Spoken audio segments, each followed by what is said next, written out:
Have you ever had a day that was supposed to be all about you? A day you'd been dreaming of for months, only to have it completely destroyed by someone you trusted with your whole heart? I'm talking about the kind of betrayal that doesn't just sting. It cuts so deep you're left questioning everything you thought you knew about family. That's exactly what happened to me when my own sister, the person I grew up idolizing, turned my birthday into a nightmare out of pure, bitter jealousy. What she did was unforgivable, and how I got my revenge, well, let's just say it's a story you won't see coming. I'm still shaking as I think about that day, the raw hurt and anger mixing with a twisted sense of satisfaction over what I did in return. This isn't just about a ruined celebration. It's about years of unspoken resentment, shattered trust, and the messy, complicated love that ties siblings together even when you want to walk away. Stick with me as I unpack the emotional roller coaster, the memories that haunt me, and the shocking twist that changed how I see my sister forever. You're not going to believe how far this went, and I need your help to figure out if I took things too far, or if I'm even close to finding peace. My name's Riley, and I'm 28 now, living in a small coastal town called Seaside Haven, Oregon, where the ocean's roar is a constant soundtrack and the salty air clings to everything. It's a quiet place, the kind where the biggest news is a new coffee shop opening on Main Street, and I've always liked it that way. I work as a freelance graphic designer, mostly from my little apartment overlooking the beach, where I can lose myself in my art and the sound of the waves. But growing up here wasn't always so peaceful, especially when it came to my relationship with my older sister, Hannah. She's 3 years older than me, and for as long as I can remember, she's been this larger-than-life figure in my world, beautiful, confident, the kind of person who lights up a room without even trying. As a kid, I worshipped her. I'd trail after her like a shadow, begging to borrow her clothes or tag along with her friends, even when she rolled her eyes and told me to get lost. But beneath that admiration, there was always this undercurrent of tension, a quiet competition I didn't fully understand until much later. And it all came to a head on my 25th birthday, a day I'd planned to be perfect, only to have it torn apart by her envy in a way I never saw coming. Seaside Haven might be small, but it's got a tight-knit community, and birthdays here are a big deal. I'd been saving up for months to throw myself a party at the old Lighthouse Pavilion, a gorgeous spot right on the cliff's edge with panoramic views of the Pacific. Turning 25 felt like a milestone, a chance to celebrate how far I'd come after some rough years, failed relationships, financial struggles, and a lingering sense of not quite knowing where I fit in the world. I wanted this day to be mine, a moment to feel proud, surrounded by friends and family, with the ocean as my backdrop. I spent weeks planning every detail, string lights twinkling against the dusk, a playlist of my favorite songs, a catered spread of seafood and homemade desserts from the local bakery. I even designed custom invitations, pouring my heart into little sketches of the lighthouse for each one. Hannah knew how much this meant to me. I'd talked her ear off about it for ages, and she'd seemed supportive, offering to help with decorations and promising to be there early to set up. I trusted her, believed in that sisterly bond we'd built over years of shared secrets and late-night talks. So when the day arrived, I was buzzing with excitement, completely blind to the storm that was brewing. The emotional conflict started creeping in before the party even began, though I didn't recognize it at first. Hannah showed up late, way later than she'd promised, with this forced smile that didn't reach her eyes. I brushed it off as her being busy. She'd always been the type to juggle a million things, with her high-powered job as a real estate agent and her picture-perfect social life. But as the evening went on, I couldn't shake the feeling that something was off. She barely spoke to me, hovering on the edges of the crowd, her laughter sounding sharp and hollow whenever someone complimented the party or wished me a happy birthday. I kept catching her staring at me with this look I couldn't place, part resentment, part something darker. It gnawed at me, pulling me out of the joy I'd been so desperate to feel. I started second-guessing myself, wondering if I'd done something to upset her, replaying our recent conversations for any hint of a fight I'd missed. But nothing came to mind, and the more I tried to focus on enjoying the night, the more her coldness weighed on me, like a fog rolling in off the ocean. Then came the moment that shattered everything. It was around 9 p.m., the party in full swing, with music blasting and people dancing under the string lights. I'd just cut into the cake, a gorgeous three-tiered thing I'd splurged on, decorated with edible seashells, when Hannah suddenly stepped forward, grabbing the microphone I'd set up for toasts. I thought she was going to say something sweet, maybe share a funny memory from our childhood, like the time we built a sandcastle so big it took hours to wash the grit out of our hair. Instead, her voice cut through the crowd like a knife, dripping with sarcasm as she congratulated me on always needing to be the center of attention. She went on, in front of everyone, about how I'd stolen her thunder yet again, how I always had to make everything about me, even mentioning some petty childhood grudges I thought we'd long buried, like how I'd gotten more Christmas presents one year because I was the baby. Her words weren't just a jab. They were a public humiliation, painting me as selfish and spoiled on a day that was supposed to be my celebration. The pavilion went silent, the air thick with awkwardness as my friends and family stared, unsure whether to laugh or intervene. I stood there, cake knife still in hand, feeling my face burn with shame and my chest tighten with a mix of rage and heartbreak. How could she do this to me? On my birthday of all days? The hurt was immediate, a raw, throbbing ache that made it hard to breathe. I wanted to scream at her, to demand why she'd chosen this moment to air whatever grievances she'd been holding on to. But I couldn't move, couldn't speak, frozen by the weight of everyone's eyes on me and the betrayal of her words echoing in my head. Memories flooded in unbidden. Times I'd looked up to her, like when she'd taught me how to ride a bike down the steep hill behind our house, or when she'd snuck me into her high school dance because I'd begged to see what it was like. Those moments had felt like proof of our bond, a sisterhood I'd clung to even when we bickered or drifted apart. Now, they felt tainted, like maybe I'd misread her all along. Had she always resented me this much? Was her love just an act, hiding a jealousy so deep it could spill out like this, in front of everyone I cared about? The anger started to build, hot and bitter, mixing with a profound sadness that made me want to curl up and disappear.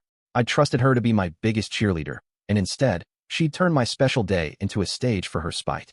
I didn't confront her right then. I couldn't. I mumbled some excuse about needing air and slipped away from the party, walking down the cliff path toward the beach as the sound of laughter and music faded behind me.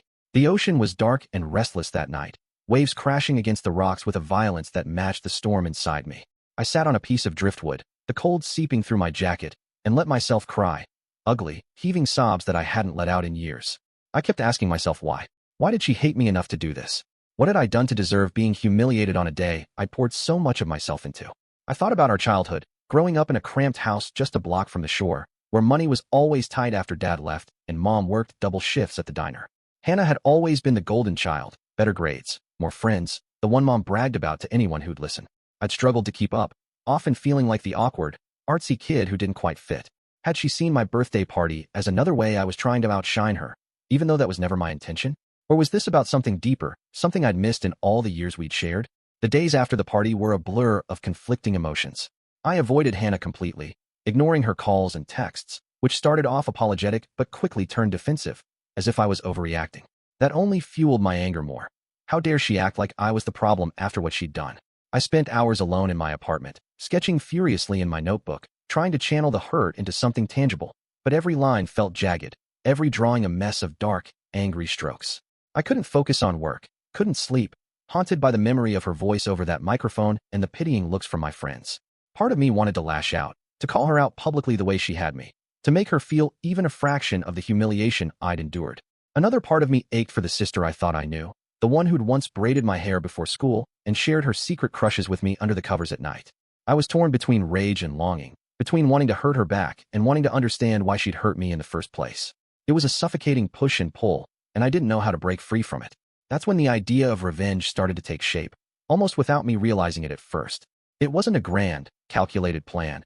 It was more like a quiet, burning need to reclaim some sense of control, to make her see that she couldn't just tear me down and walk away unscathed. Hannah's birthday was coming up in a couple of months, and I knew she was planning something big, a fancy dinner at the upscale restaurant in town, the kind of event she'd post about on social media for weeks. She'd always been obsessed with appearances, with curating this perfect image of herself for the world to see. So I decided to hit her where it would hurt most, her pride. I started small, casually mentioning to mutual friends how stressed Hannah seemed lately, dropping hints about financial troubles or relationship drama that weren't true but sounded plausible enough to raise eyebrows. I knew word would get back to her, that it would chip away at the flawless facade she worked so hard to maintain. Then, I took it a step further. Using a throwaway account, I posted a scathing review of her real estate business online, detailing a fake experience with her as an unprofessional and rude agent. I knew it was petty, even cruel, but in the moment, it felt like justice. I wanted her to feel exposed, the way I had at my party, to know what it was like to have her reputation questioned in a way she couldn't control. The fallout was almost immediate, and it was uglier than I'd expected. Hannah called me, furious, after one of her clients mentioned the review, and though I denied any involvement, I could tell she suspected me. Her voice was sharp, accusing, but beneath the anger, I heard something else. Hurt, maybe even fear. Friends started texting me, asking if I'd seen the rumors circulating about her, and I felt a twisted satisfaction knowing my plan was working.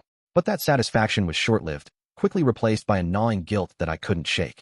Late at night, staring at the ceiling as the ocean roared outside my window, I started to question myself. Had I gone too far? Was this really about making things right? Or was I just sinking to her level, letting bitterness turn me into someone I didn't recognize?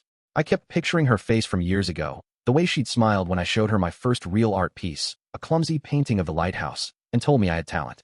That memory clashed with the image of her at my party, mocking me in front of everyone, and I didn't know which version of her was real, or if I'd ever get the chance to find out. The unexpected twist came a few weeks later, when I was least prepared for it.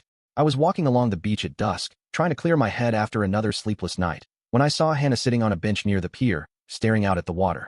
She looked smaller somehow, less like the untouchable sister I'd always known, and more like someone carrying a weight I hadn't noticed before. Against my better judgment, I approached her, my heart pounding with a mix of anger and curiosity. She didn't lash out or accuse me of anything. Instead, she looked up with tired eyes and started talking, almost like she'd been waiting for me. What she revealed hit me harder than her words at the party ever could. She told me she'd been struggling for months. Her business was tanking, her long-term boyfriend had left her, and she felt like she was losing everything she'd worked for. My birthday party, with all its joy and attention, had been a breaking point for her, a reminder of everything she didn't have. She admitted she'd been jealous, not just of the party, but of the way I seemed to have this quiet, authentic happiness she couldn't find. Her outburst wasn't about me being selfish. It was about her own insecurities, her fear of failing while I seemed to be thriving. She didn't apologize outright, but the rawness in her voice, the way she looked so broken, was more real than any sorry could have been. That conversation flipped everything I thought I knew on its head. I'd spent weeks consumed by my own hurt, painting her as the villain in my story, but now I saw her as something else, someone hurting just as much as I was, maybe more. The anger I'd clung to started to crumble, replaced by a complicated mix of empathy and frustration. I understood why she'd lashed out, but it didn't erase the pain of what she'd done, the way she'd humiliated me when I was at my most vulnerable. And then there was the guilt over my revenge. Knowing now how much she was already struggling, I felt sick thinking about the rumors I'd spread, the review I'd posted. Had I made her pain worse, just to soothe my own? I didn't know how to reconcile the sister who'd hurt me with the one sitting there, so lost and human, or how to forgive myself for stooping to a level I'd always prided myself on avoiding. We sat in silence for a long time, the waves crashing below us, and I felt the weight of our shared history pressing down. Years of love and rivalry, support and resentment, all tangled up in a knot I wasn't sure we could ever untie. In the months since that day on the pier, I've been trying to make sense of it all, but it's a slow, messy process. Hannah and I haven't fully reconciled. We've had a few more talks, awkward and halting, where we've tried to be honest about our feelings, but there's still a distance between us, a trust that's been fractured on both sides. I've stopped the petty revenge tactics, deleted the fake review, and tried to set things right with mutual friends, but the damage lingers, a reminder of how quickly anger can spiral out of control.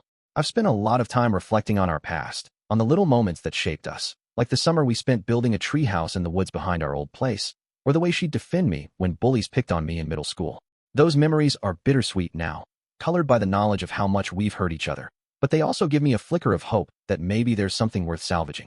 I've started sketching again, not with anger, but with a kind of quiet introspection, drawing scenes of the ocean and the lighthouse as a way to process the storm inside me. Some days, I feel like I'm moving toward forgiveness, toward understanding her pain and my own. Other days, the hurt resurfaces, sharp and unrelenting, and I wonder if we'll ever be the sisters we once were.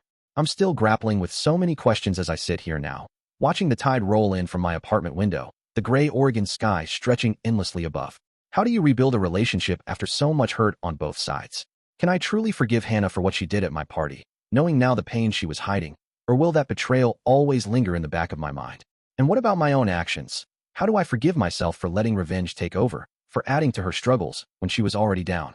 I want to believe there's a path forward for us, a way to heal the wounds we've inflicted, but it feels like walking on a tightrope, one wrong step away from falling. I keep thinking about the ocean outside, how it's both beautiful and brutal, capable of wearing down even the hardest rocks over time. Maybe that's what healing is, slow, relentless, sometimes painful, but possible if you keep showing up. I'm sharing this story with you because I'm still searching for answers, still trying to navigate the messy intersection of love, hurt, and family that defines my relationship with Hannah. Have you ever been betrayed by someone so close to you, only to realize their actions came from a place of pain you didn't see? How did you find a way to forgive, or did you decide to let go instead? Maybe you've struggled with guilt over your own retaliation, wondering if you crossed a line you can't come back from. How did you make peace with that? I'd love to hear your thoughts, your experiences, because I believe we can learn from each other's battles. As I look ahead, I'm left wondering if Hannah and I can rebuild something real from the ashes of this mess, if we can be sisters again in a way that honors both our scars and our strengths, or if some hurts are just too deep to fully mend. Thank you for listening to my story, for being here through the pain and the uncertainty. I'm eager to hear your advice as I try to figure out what comes next in this complicated, heartbreaking, and maybe hopeful chapter of my life.